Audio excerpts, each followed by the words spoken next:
বন্ধুরে বাবারে, এই রজব মাসটা হলো আমার নবী বলেন উম্মত তোমার জন্য নেক আমলের বীজ বপন করার মাস। শাবান মাসটা হলো তোমার জন্য তুমি যে ক্ষেত করেছো, বীজ বপন করেছো, সেই ক্ষেতের মধ্যে সেচ দেওয়ার মাস। রজবে তুমি বীজ বপন করবে, ক্ষেত কামার করবে, শাবানে তুমি পানি দেবে, সেচ দেবে। উম্মত তুমি রমাদানুল করিমে গিয়ে তোমার বাগান থেকে, ক্ষেত কামার থেকে ফসল কেটে তুমি ঘরে তুলবে। সুবহানাল্লাহ।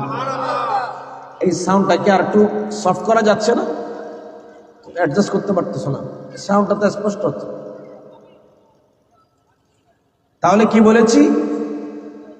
এই রজব মাসটা হলো বীজ বপন করার মাস, শাবান মাসটা পানি দেওয়ার মাস, খেতে পানি দেওয়ার মাস, আর রমাদানটা হলো ক্ষেত থেকে ফসল কেটে গড়ে তোলার মাস। সুবহানাল্লাহ। এই মাসে আমলের বীজ বপন করতে হবে কি হবে না? যদি সঠিক সময়ে আমরা বীজ বপন না করি, অসময়ে আমরা বীজ বপন করলে আমরা কি ফসল পাবো? এই মাসটা রাসূল বলেছেন একটা প্রশিক্ষণের মাস। সামনে আসছে শাবান, এরপরে আসছে রমজান। রমাদানুল মুবারকে সিয়াম সাধনা পালন করতে হবে, কোরআন তেলাওয়াত করতে হবে, নামাজ পড়তে হবে বেশি। 20 রাকাত তারাবির নামাজ আছে, 5 ওয়াক্ত ফরজ নামাজ আছে, বেশি বেশি করে তাহাজ্জুদ পড়তে হবে, নফল ইবাদত করতে হবে। রমাদানুল করিমে তুমি যেন ফসল কেটে গড়ে তুলতে পারো, বেশি বেশি আমল করতে পারো, সেই জন্য এই রজব মাসে উম্মত তোমাকে একটা প্রশিক্ষণ নিতে হবে। এই মাসটা হলো প্রশিক্ষণ নেওয়ার। এই মাসটাকে সম্মান করার দরকার আছে না নাই? বন্ধুরে বাবারে, আল্লাহর নবী হযরত মুসা কালিমুল্লাহ আলাইহিস সালামের জামানায় একজন বৈশ্যা নারী, পতিতালয়ে তার পেশা ছিল, পতিতা বৃত্তি ছিল তার পেশা। প্রতিদিন গ্রাহককে আমন্ত্রণ জানাতো, কিন্তু যেদিন রজব মাসের চাঁদ উদিত হয়ে গেল, সেদিন তিনি আর কোন গ্রাহককে আমন্ত্রণ জানালেন না, নিষেধ করে দিলেন। একজন গ্রাহক এসেছে, ওই নারী স্পষ্ট জানিয়ে দিয়েছে আজকে কোনো অপকর্ম চলবে না, কোনো জানা ব্যভিচার চলবে না, আজকে কোনো অন্যায় চলবে না, আজকে কোনো শরীয়ত পরিপন্থী কাজ চলবে না, আজকে কোনো অশ্লীল কাজ চলবে না। ওই গ্রাহক জিজ্ঞেস করলো, কেন প্রতিদিন আপনি গ্রাহকের অপেক্ষায় থাকেন, কিন্তু আজকে কেন আপনি গ্রাহক পেয়েও গ্রহণ করছেন না? ওই আল্লাহর বান্দিনী বলতে লাগলো, আমি শুনেছি আজকে নাকি রজব মাসের চাঁদ উদিত হয়ে গেছে। আমি আমার নবী, এই জমানের নবী মুসা কালিমুল্লাহ আলাইহিস সালামের মুখে শুনেছি এই রজব মাসটা আল্লাহর কাছে তো সম্মানীয় মাস। 4টা মাস আছে আল্লাহর কাছে বড় সম্মানীয় মাস, বড় এহতরাম ওয়ালা মাস, বড় প্রেস্টিজিয়াস মাস আছে। একটা হলো রজব, একটা কি?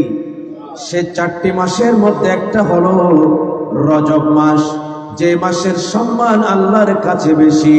ওই পতিতা নারী বলতে লাগলো, রজব মাস, এই মাস যেহেতু আল্লাহর কাছে সম্মানিত, এই মাসের চাঁদ উদিত হয়ে যাওয়ার কারণে, চাঁদ উঠার কারণে আজকে থেকে আজকের এই রাত্রিতে আমি কোনো পুরুষের সাথে অবৈধ মেলামেশা করতে রাজি না।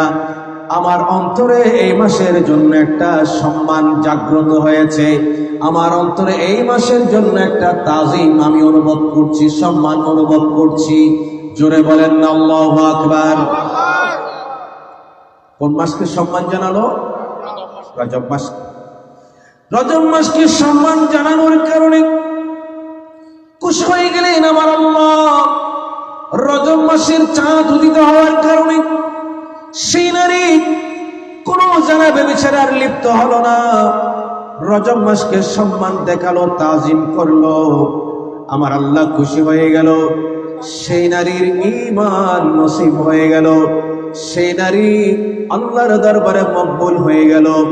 আমার আল্লাহ রাব্বুল আলামিন বলছেন, ওয়া মান ইউআযযিম শাআইরাল্লাহি ফাইন্নাহা তাকওয়াল, ঠিক আছে না, ফাইন্নাহা মিন তাকওয়াল কুলুব।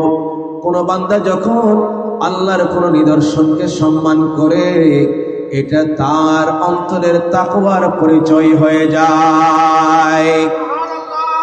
ওই নারী রজব মাসকে সম্মান করার কারণে আমার আল্লাহ খুশি হয়ে গেলেন, ওই নারীকে মাফ করে দিলেন।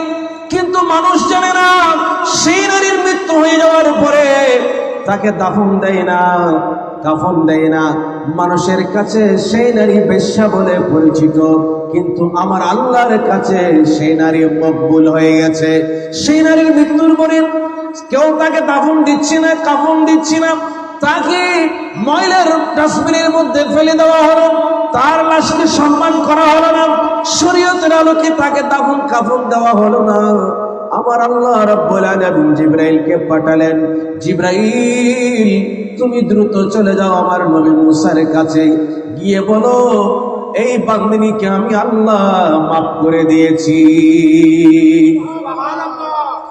মুসা নবী আল্লাহর পক্ষ থেকে এই নির্দেশ পেয়ে অবাক হয়ে গেলেন, কি আশ্চর্য ব্যাপার, এই নারীকে আল্লাহ মাফ করে দেওয়ার কি কারণ?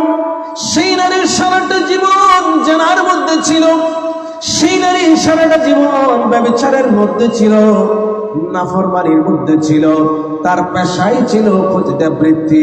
কি কারণে, কোন আমলের কারণে আল্লাহ রাব্বুল আলামিন এই নারীকে মাফ করে দিয়েছেন? জিবরাইল আমাকে একটু বলো।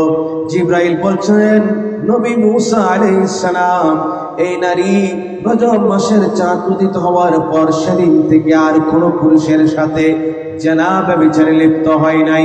রজব মাসকে সম্মান করার কারণে আমার আল্লাহ তার উপরে খুশি হয়ে গেছে।